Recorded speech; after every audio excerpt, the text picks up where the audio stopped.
பிசாசின் உபதேசம்னா அது ரொம்ப பெருசெல்லாம் ஒன்றும் இல்லை பாருங்க. நீ ஏதாவது செஞ்சு தேவனுக்கு பிரியமானவனா மாறணும் அப்படிங்கிறது தான் பிசாசின் உபதேசமே. அன்னையிலேருந்து இன்னைக்கு வரைக்கும் அவன் அதை தான் பண்ணிட்டு இருக்கிறான்.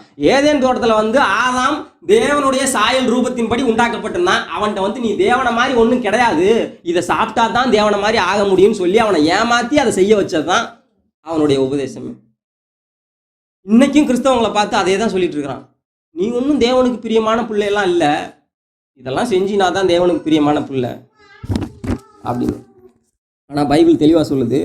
ரோமர் 8:16 சொல்லப்பட்டிருக்கிறது, நாம் தேவனுடைய பிள்ளைகளாக இருக்கிறோம் என்று ஆவியானவர் தாமே நம்முடைய ஆவியுடனே கூட சாட்சி கொடுக்குறான்னு சொல்லப்பட்டிருக்கு. அவர் சாட்சி கொடுத்தா அதுக்கப்புறம் வேற ஏதாவது சாட்சி வேணுமாங்க? நீங்கள் தேவனுடைய பிள்ளைகளாக இருக்கிறீங்க.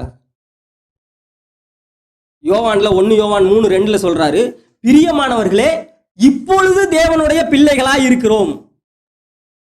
இப்ப தேவனுடைய பிள்ளைகள் நீங்க நம்புறீங்களா? இல்ல ஏதாவது செஞ்சுதான் நான் தேவனுடைய பிள்ளையா மாறணும்னு நினைக்கிறீங்களா?